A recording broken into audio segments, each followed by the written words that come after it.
तो hello guys and welcome back to Learn Logics guys. Last video में हमने discuss किया था कि किस तरीके से बेसिकली हम अपने HTML के अंदर ड्रॉप डाउन मेन्यूज बना सकते हैं, जिसमें हमने सिलेक्ट और ऑप्शन की मदद से ड्रॉप डाउन मेन्यूज का क्रिएशन देखा था लास्ट वीडियो में। अगर आप लोगों ने वो वीडियो एक्सेस नहीं करा है यार, तो यहाँ ऊपर आई कार्ड में आ रहा होगा इसी टाइम, तो उस पर क्लिक करके आप डायरेक्टली उस वीडियो को एक्सेस कर सकते हैं। उसी के साथ आज के इस खूबसूरत से वीडियो में, जो कि बेसिकली हमारा HTML फॉर्म्स का पार्ट 3 है, इस थर्ड पार्ट में बेसिकली मैं आप लोगों को बताने वाला हूँ, या मैं बोलूँ कि हम दोनों लोग जो है मिलके मास्टर करने वाले हैं टेक्स्ट एरिया और फील्ड सेट को। क्या ये चीज़ें होती है, इन चीज़ों को हम बहुत बढ़िया से डिटेल में डिस्कस करेंगे।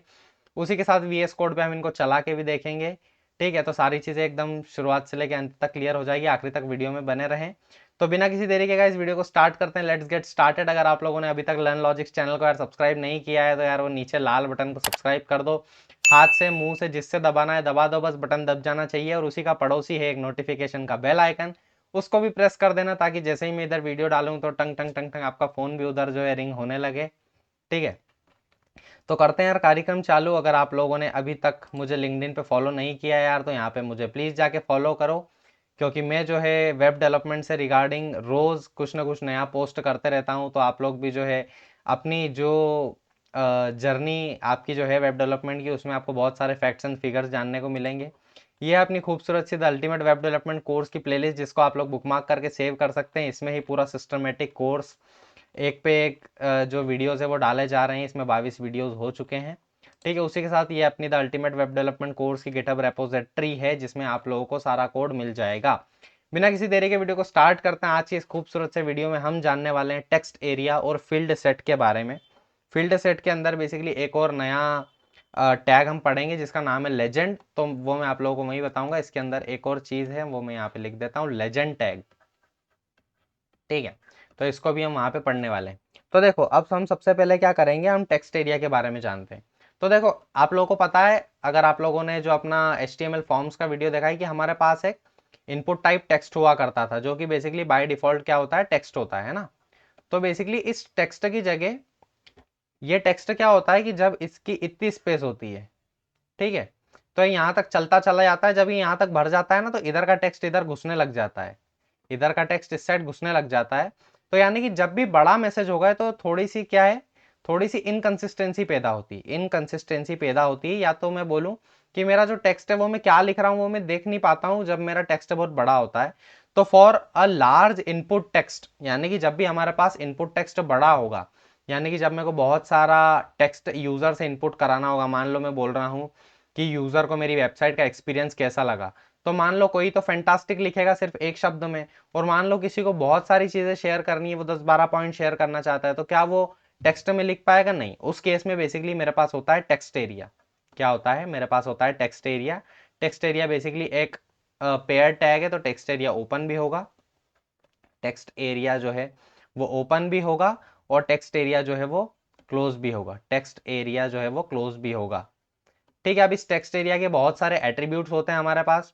तो सबसे पहले नेम आईडी, तो आप लोगों को पता है, नेम अभी छोड़ दीजिए, आईडी आप लोगों को पता है कि जब भी हमें इसको यूनिकली आइडेंटिफाई करना हो, तो हम टेक्स्ट आईडी का इस्तेमाल करते हैं। तो मान लो मेरे को मैसेज चाहिए यूजर से, तो मैं इसके आईडी को मैसेज दे दूंगा। फिर हमारे पास होती है रोज, कि इसमें बेसिकली हम रोज कितनी देना चाहते हैं वो हम यहाँ पे लिखेंगे। यहाँ पे बेसिकली नंबर आएगा, 10 रो, 12 रो, 15 रो। वो आप लोगों को समझ आएगा जिस तरीके से हम अभी आगे देखने वाले हैं। जब हम ब्राउजर पे अपना डॉक्यूमेंट लाइव चला के देखेंगे, तो सारी चीज़ें आपको बहुत खूबसूरती से जो है समझ आ जाएगी। फिर हम बात करें, जिस तरह रो थी उसी तरह हमारे पास आता है कॉलम। ठीक है, COLS होता है शायद, कॉलम्स। ठीक है, तो कुछ इस तरीके से बहुत सारे एट्रीब्यूट्स यार इसमें होते हैं। तो अब हम चलने वाले हैं VS कोड में। कहाँ है हमारा VS कोड? हाँ, यहाँ पे है। अब हम क्या करेंगे, सबसे पहले एक नई फाइल बनाएंगे, जिसका नाम बेसिकली मैं रखूंगा क्या, 18 अंडरस्कोर। इसका नाम मैं रखूंगा ड्रॉप डाउन HTML हो गया। इसमें हम पढ़ेंगे text area, text area and field set dot HTML। ठीक है, हमारी फाइल बन गई है। जल्दी से मैं यहाँ पे लिखूंगा text area, area and field set. ठीक है, तो मैंने यहाँ पे लिखा, जल्दी से पी टैग लगाऊंगा और यहाँ पे लिखूंगा in this video comma, double comma नहीं, we are going to learn about the text area and field set control Z, field set in HTML। ठीक है, तो ये चीज़ हमने यहाँ पे लिख दी। अब सबसे पहले मैं क्या करूँगा, फॉर्म लगाऊंगा जल्दी से। एक्शन को अभी हम हटा देते हैं यार हर बार की तरह। ठीक है, और एक्शन को हटाने के बाद क्या करूँगा, यहाँ पे लगाऊंगा एक टेक्स्ट एरिया। टेक्स्ट एरिया लगाने के बाद देखो यहाँ पे वही नेम आ गया, आईडी आ गया, तो आईडी में मैं क्या लिखूंगा, आईडी में मैं यहाँ लिख दूंगा मैसेज। ठीक है, अल्ट शिफ्ट डाउन, ऊपर लेबल लगा दूंगा एक लेबल। फॉर्म में मैं क्या लिखूंगा, मैसेज। हमने आईडी, ये सारी चीज़ें अब तो क्लियर हो गई होगी यार। और यहाँ पे मैं लिख दूंगा मैसेज फॉर अस। ठीक है, हमारे लिए कुछ मैसेज हो तो यार यहाँ पे आप लोग छोड़ सकते हो। अब देखो यहाँ पे कॉलम्स आ रहा है और रोज आ रहा है। तो आप लोगों को मालूम है कि कॉलम्स जो हैं वो खड़े पट्टे होते हैं।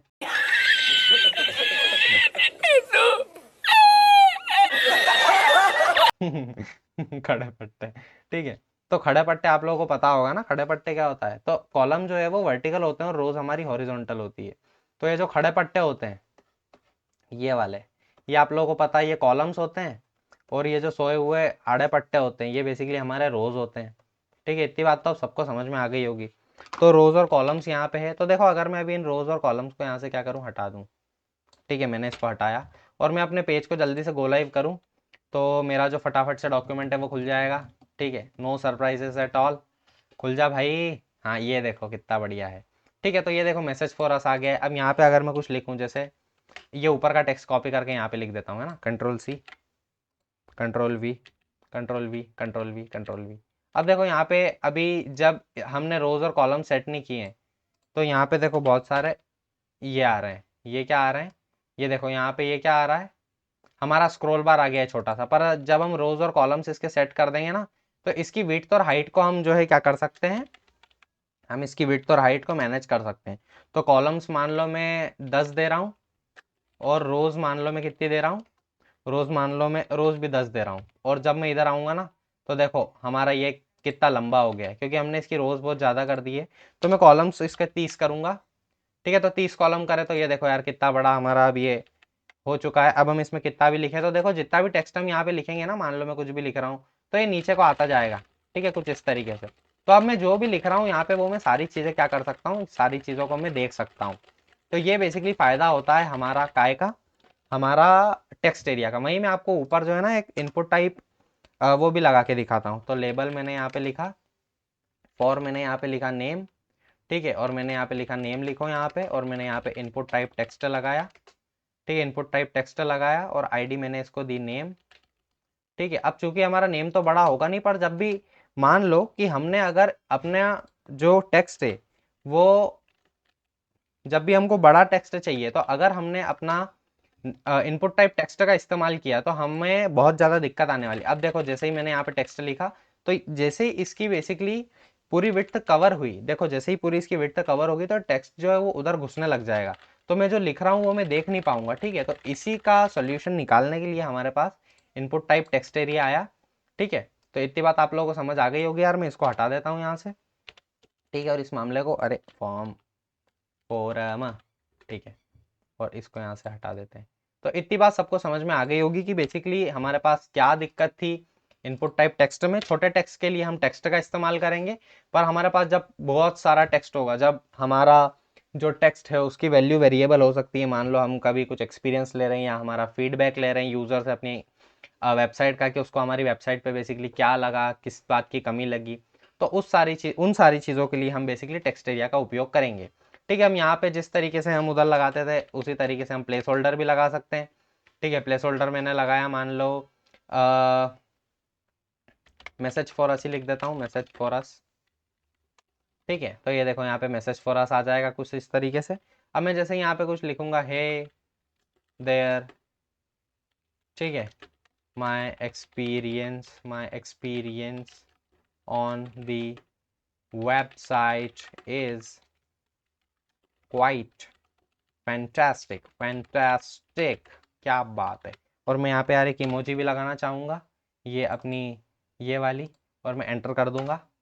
ठीक है, तो ये कुछ इस तरीके से काम करता है। ठीक है, आई होप देखो हमने कितना बढ़िया सा टेक्स्ट यहाँ पे लिख दिया है। तो ये कुछ इस तरीके से बेसिकली अपना टेक्स्ट एरिया होता है यार, है ना। और अब हम क्या देखने वाले हैं, जिस तरीके से हमने वहाँ पे रिक्वायर्ड देखा था तो यहाँ पे भी हमारा रिक्वायर्ड होता है। तो रिक्वायर्ड हम यहाँ पे भी लगा सकते हैं। अब देखो मैं कुछ भी करके यहाँ पे एक नीचे क्या करूँगा, बटन भी लगाऊंगा यार, तो बटन टाइप सबमिट। ठीक है, सबमिट टाइप बटन लगा दूंगा। अब मान लो मैंने यहाँ पे कुछ नहीं लिखा, अरे वैल्यू भी देनी पड़ेगी हमें, तो वैल्यू मैंने दी यहाँ पे सबमिट। ठीक है, तो ये देखो हमारा बटन यहाँ पे आ गया। अब मैं अगर इसको यूं ही करूँगा तो ये बोल रहे हैं please fill out this field, पहले इस फील्ड को भरो फिर सबमिट करो। ठीक है, तो मैंने इसमें कुछ लिखा और जैसे ही अब मैं इसको सबमिट करूँगा तो हमारा फॉर्म सबमिट हो जाएगा। तो इतनी बात आई होप सबको समझ आ गई होगी। दिस इज ऑल अबाउट अपना टेक्स्ट एरिया। अब देखो, अब हम जानने वाले हैं फील्ड सेट के बारे में। यहाँ पे मैं लिख देता हूँ illustration of text area, area. ठीक है, ये हमारा टेक्स्ट एरिया हुआ। अब हम यहाँ पे देखेंगे क्या, फील्ड सेट के बारे में। किसके बारे में, आजा इधर, फील्ड सेट। अब देखो फील्ड सेट क्या करता है, फील्ड सेट हमारे फॉर्म की फील्ड्स को कैटेगराइज करने में हेल्प करता है। फील्ड सेट क्या करता है, हमारे फॉर्म्स में, फॉर्म्स की फील्ड्स यानी कि इनपुट फील्ड्स को कैटेगराइज या जेड का भी इस्तेमाल किया जा सकता है यहाँ पे, कैटेगराइज करने में हमारी मदद करता है, मदद करता है। ठीक है, आई होप यार मैंने ठीक लिखा है ना। तो फॉर्म्स की फील्ड को कैटेगराइज करने में हमारी मदद करता है। अब किस तरीके से मदद करता है वो भी मैं आपको बता देता हूँ। मान लो मैं एक फॉर्म बना रहा हूँ जो एक मल्टी यूसेज फॉर्म है। मल्टी यूसेज फॉर्म के इसमें बेसिकली हम यूज़र की डिटेल भी लेंगे, यूज़र की डिटेल भी लेंगे। ठीक है, फिर हम उसका जो है आईडी वेरिफिकेशन के लिए मान लो उसके आधार कार्ड की डिटेल्स ले रहे हैं, आधार कार्ड की डिटेल्स ले रहे हैं, आधार कार्ड। फिर हम उसका बैंक वेरिफिकेशन के लिए उसका अकाउंट नंबर भी ले रहे हैं। ठीक है, तो हम तीन चीजें यहाँ पे ले रहे हैं, यूजर की बेसिक डिटेल्स, फिर आधार कार्ड आइडेंटिफिकेशन और फिर उसका अकाउंट नंबर आइडेंटिफिकेशन। तो ये तीन हो गई। तो हम इन कैटेगरीज को सेपरेट कर देंगे किसकी मदद से, फील्ड सेट की मदद से, फील्ड सेट की मदद से। ठीक है, तो फील्ड सेट बेसिकली क्या होता है, ये कुछ इस तरीके से एक ऐसे बॉर्डर ही बना देगा। और जब हम लेजेंड देंगे तो मान लो हमने लेजेंड में दिया डिटेल्स, तो यहाँ पे बेसिकली डिटेल्स आ जाएगा। और यहाँ पे मान लो हम नेम ले रहे हैं तो नेम की फील्ड यहाँ पे आ जाएगी। फिर हम मान लो यहाँ फ़ोन नंबर ले रहे हैं तो फ़ोन नंबर की फील्ड यहाँ पे आ जाएगी।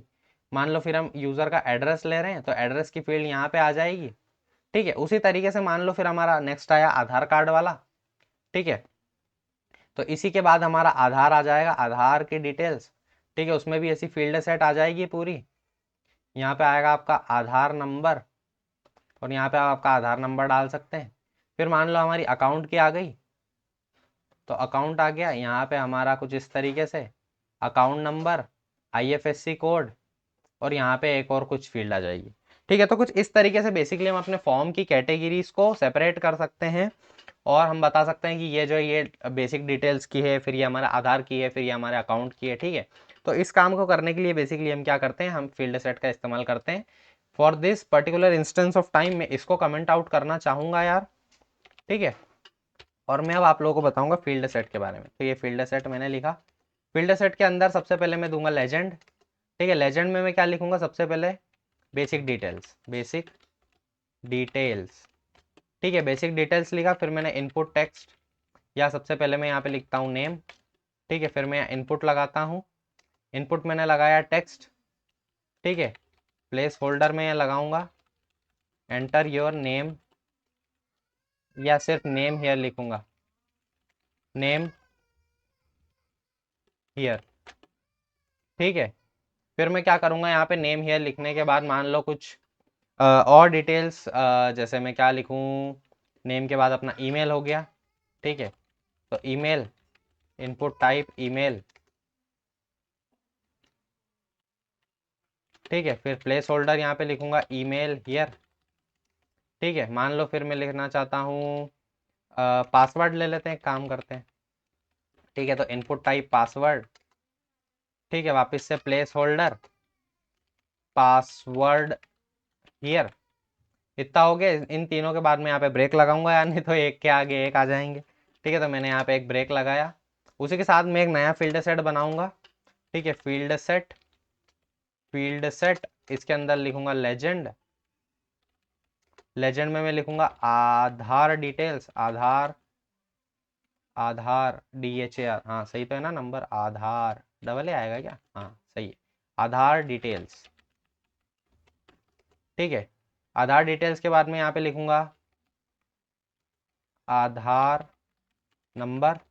आधार नंबर के बाद इनपुट टाइप नंबर लगाऊंगा यहाँ पे लिखूंगा प्लेस होल्डर। यहाँ पे लिखूंगा एंटर योर आधार नंबर।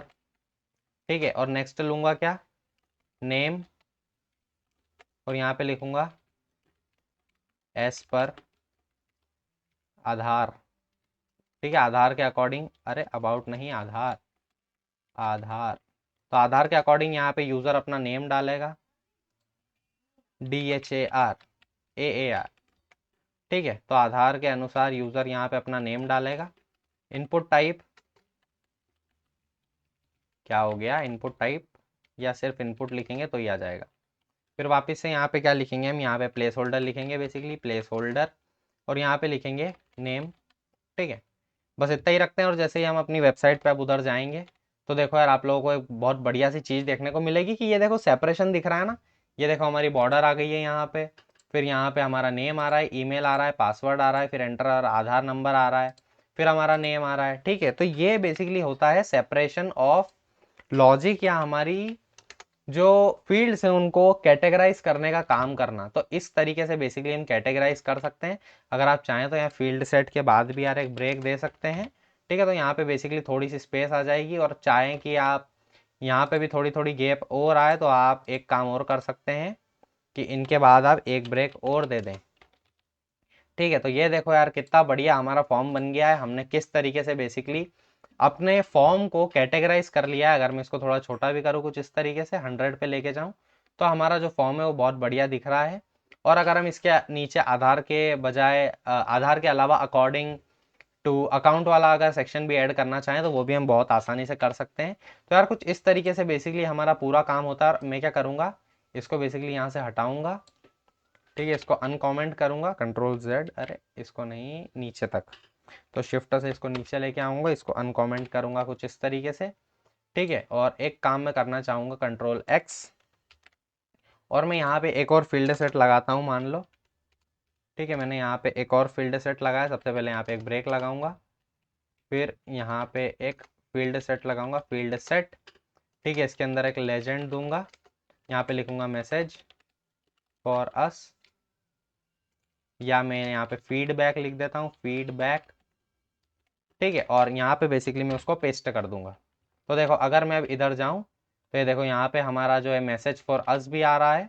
और लास्ट में बेसिकली इसमें बटन को बाहर कर दूंगा फील्ड सेट के, तो ये बटन जो है हमारा यहाँ पे बाहर हो चुका है। और यहाँ फील्ड सेट के बाद में एक ब्रेक लगाऊंगा, यहाँ पे मैंने एक ब्रेक लगाया, और देखो हमारा जो फॉर्म है वो किस तरीके से बढ़िया बन चुका है यार, कितना अच्छा दिख रहा है हमारा फॉर्म। ठीक है, यहाँ पे हमारी बेसिक डिटेल्स, ईमेल, पासवर्ड, फिर हमारा Aadhaar number, name, message for us आ रहा है। तो मैसेज फॉर अस की मैं थोड़ी रो कम करना चाहूँगा यार, तो मैं रो को 30 की जगह 10 कर दूंगा। ठीक है, अरे मैंने शायद कॉलम को कर दिया कम। ठीक है, तो मैं इन रो को 10 की जगह मैं बेसिकली 5 कर देता हूँ, तो 5, हाँ थोड़ा अच्छा दिख रहा है। ठीक है, और देखो यहाँ से हम जो अपना जो टेक्स्ट एरिया है उसका हाइट और विड्थ भी कम ज़्यादा कर सकते हैं। ये देखो यहाँ साइड में बटन आ रहा है, यहाँ पे आप लोग देख सकते हैं। ठीक है, तो इसको पकड़ के हम ऐसे इसको जैसा चाहें वैसा कर सकते हैं। तो इसको बेसिकली हम डिसअलाउ या डिसेबल भी कर सकते हैं, तो उसको भी हम आगे देखेंगे CSS की मदद से। तो आई होप इतनी चीज़ें यार सभी को समझ आ गई होगी। दिस इज़ ऑल अबाउट अपना क्या, दिस इज़ ऑल अबाउट अपना टेक्स्ट एरिया और फील्ड सेट। टेक्स्ट एरिया की जगह देखो यहाँ पे टेक्स्ट एरियड हो गया। ठीक है, तो मैं इसको सही करना चाहूँगा, टेक्स्ट एरिया। ठीक है, तो आई होप यार इतनी चीज़ें सभी लोगों को समझ आई होगी। तो आज के वीडियो में इतना ही था। अगर आप अभी तक बने हुए हैं यार तो आपको कैसा लगा वीडियो, प्लीज़ कमेंट सेक्शन में आप लोग मेंशन कर दीजिए। अच्छा लगा तो अच्छा लिख दीजिए, अच्छा नहीं लगा तो कहाँ पे दिक्कत आई उसको भी लिख दीजिए, ताकि चीज़ों को बढ़िया बनाया जा सके। उसी के साथ अगर आप लोगों ने यार लर्न लॉजिक्स चैनल को सब्सक्राइब नहीं किया है तो चैनल को जल्दी से सब्सक्राइब करो, और बड़ी बनाओ अपनी लर्न लॉजिक्स फैमिली को। ठीक है, तो आई होप यार सभी को सारी चीज़ें समझ आ गई होगी। अगर कुछ भी दिक्कत हो तो कमेंट सेक्शन में पूछो। मैं आप लोगों को बताऊंगा कि कहाँ पे आप लोगों को प्रॉब्लम आ रही है, और बहुत सारी चीज़ें हम लोग डिस्कस करेंगे। ठीक है, so will meet in the next video यार, तब तक के लिए keep studying and keep learning.